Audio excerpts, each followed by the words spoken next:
to seek relief or even escape from suffering, whether it be physical suffering or mental suffering or emotional suffering, is innate to all creatures.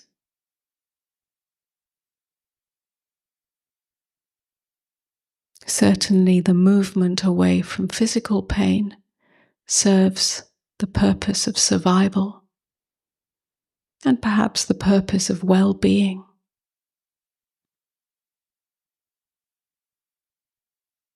As does the seeking for freedom from mental and emotional pain. It serves our well-being, serves a sense of harmony and goodness.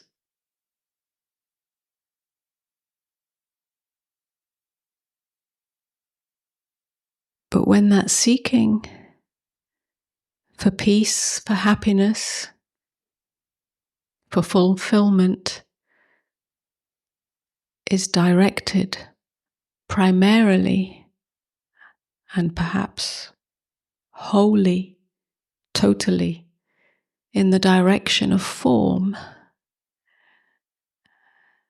activities, experiences, the things we have and the things we do, seeking fulfillment, peace, happiness, love.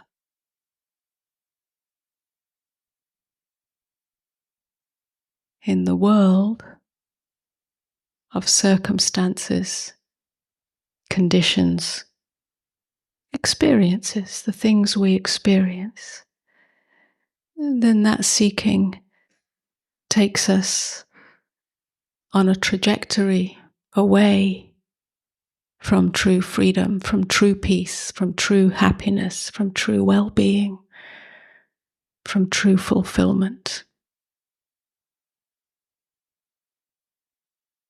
Now, most of humanity, most of the time, is moving in that direction.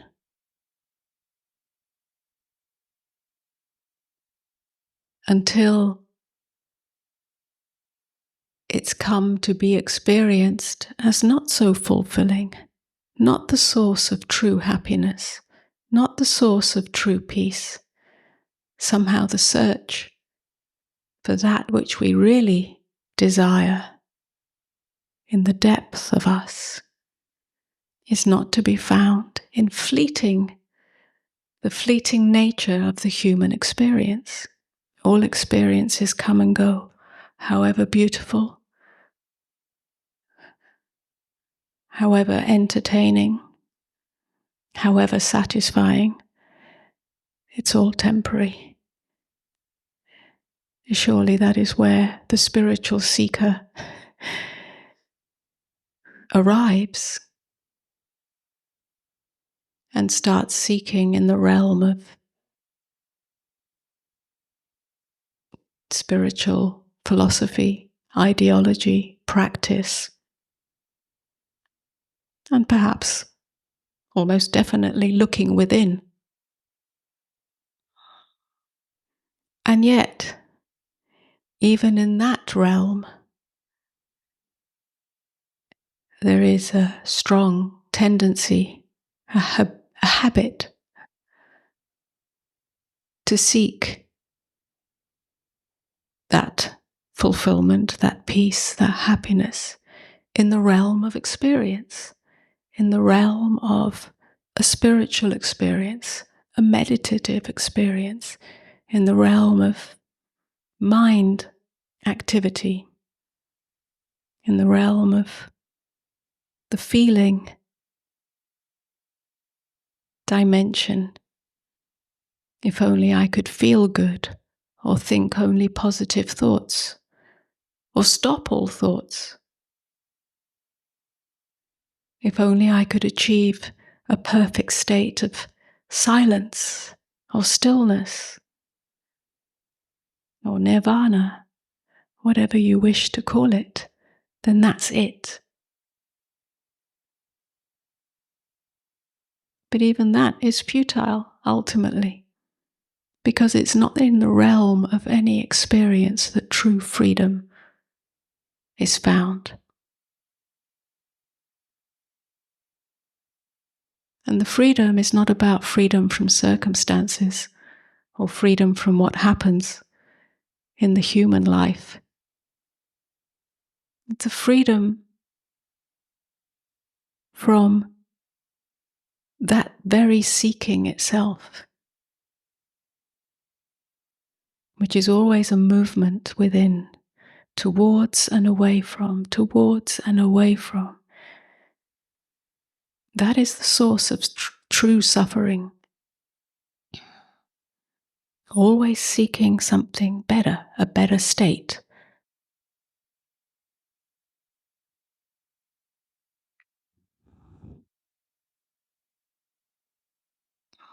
At some point,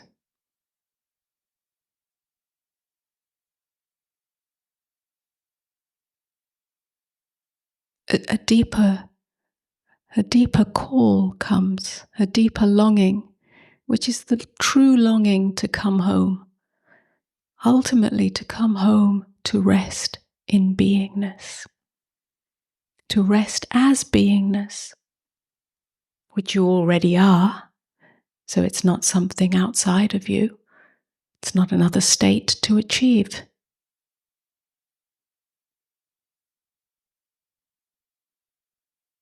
As in the guided meditation pointed to in a certain way, it's a revelation, not a destination. What is it that's revealed? Your natural state. That which has always been here. That which will always be here. Whatever you experience, whatever condition you're in, whatever circumstance you're in,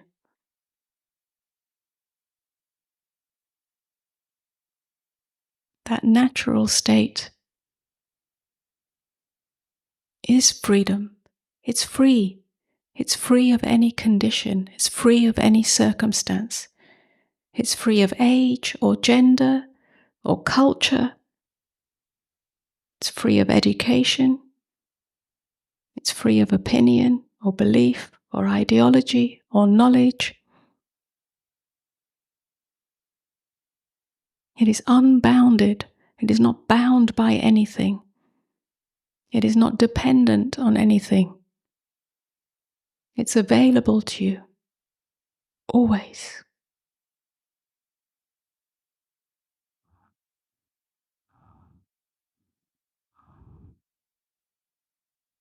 The journey, if you like, of unveiling the many layers that may obscure that natural state, that can be a little more complex, and a certain amount of unpacking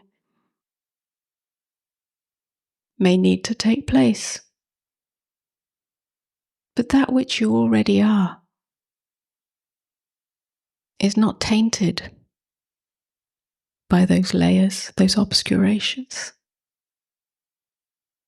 It always reveals itself in moments of silence, in moments of relaxation, when you're simply perhaps looking at the sunset in the space in between a breath,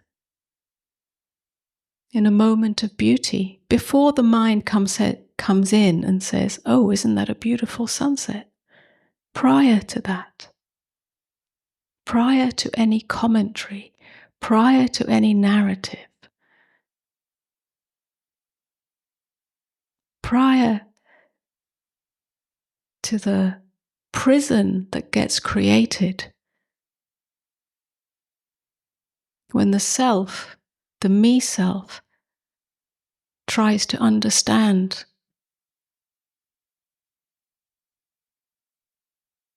or find meaning in it, or describe it, or compare it, or possess it. Prior to that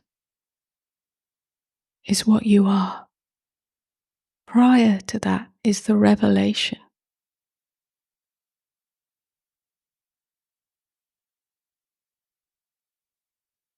To discover that is to live in the eternal, to live in the infinite, not the finite. Thought is the world of the finite. Feeling is the world of the finite. Body is the world of the finite.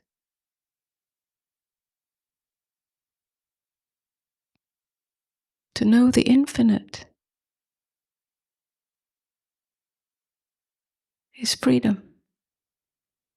Freedom from suffering.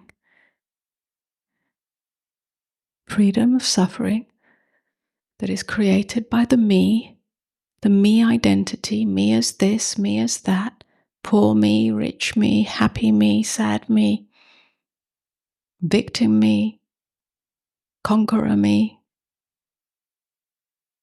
whichever one. Freedom from that, because that is finite. It keeps changing. It keeps fluctuating.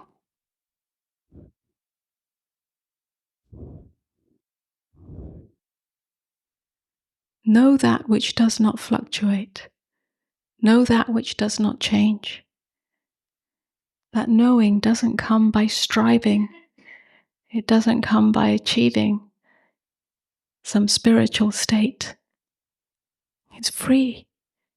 It's right here. That's what's meant by the direct path. The direct path means it's available to you now. It's not a progressive path. You don't earn your brownie points.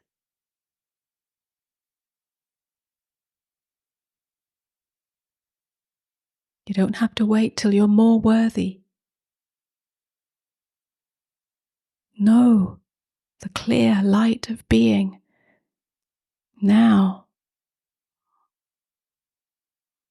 And yet, that direct path requires us to look deep within, to go to the source of all things. The source, that which is here prior to the arising of any perception, any thought, any feeling, any experience, any sensation. That doesn't mean you have to stop. Thought, feeling, sensation, experience, perception. You don't have to put a lid on it. You just have to notice, to become aware of that, if you like, out of which it arises and falls back into, always.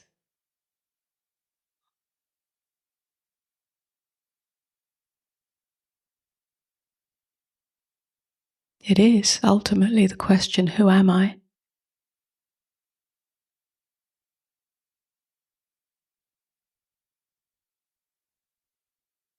Who am I prior to identity? Identity is this or that. Prior to any circumstance.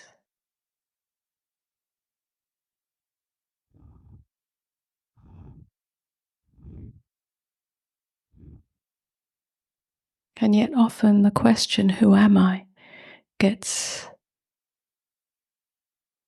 co-opted by the seeker, the seeking self, the me self, gets hijacked by the mind that wants knowledge, that understands, wants to understand, that turns it into some kind of intellectual exercise. But it is not that.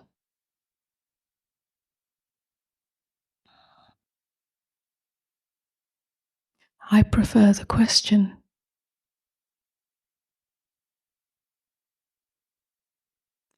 And we can phrase that question in many ways, but one of the ways is, what is the nature of awareness? What is the nature of that which perceives, of that which senses, of that which thinks, of that which feels and experiences. Because surely you can say that there is, and I hesitate to say something because it's not a thing, but let's use that ordinary language, that there is something that is aware, always.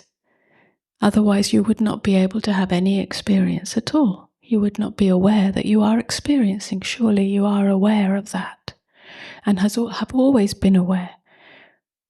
What is the nature of that? But the question, who am I, is really the same as that. It's a pointer back to source, the source of that which experiences.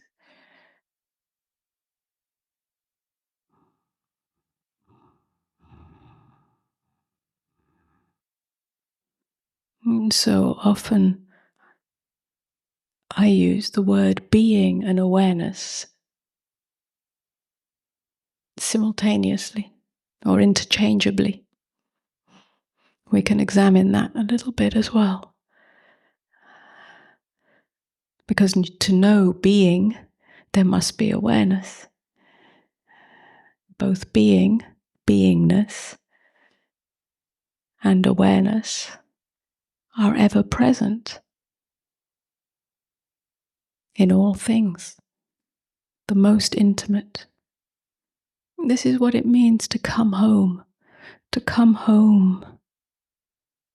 that which you always are, which you always have been, which never changes.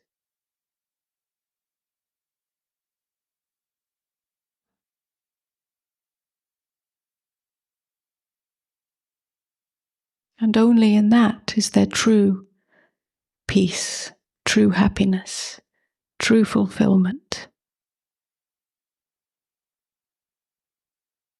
It has nothing to do with what you think or how you feel or what emotions you have. These are all waves passing through.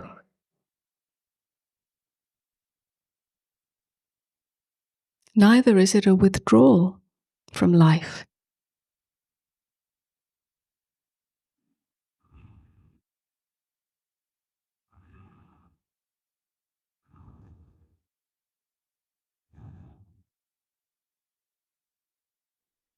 This revelation of true nature, of that which you truly are, does not negate the human experience. It does not negate life. It simply permeates life naturally, easily, simply. It brings a lightness of being to life, all life. Whatever the circumstance, whatever the experience, you're freed from the prison.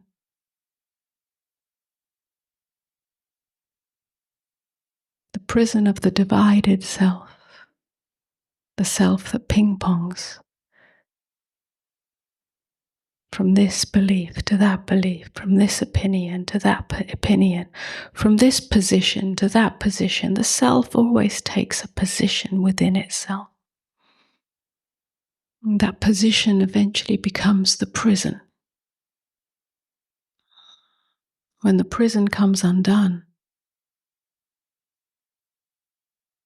then the true light of being can permeate your existence. And that brings a lightness, not a frivolity, but a lightness of being.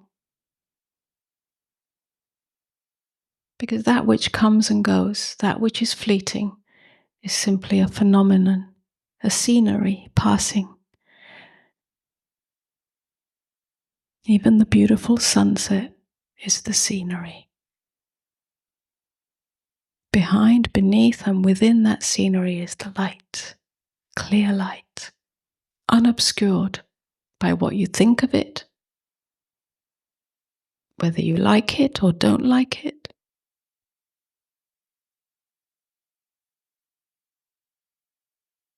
simply penetrates all things.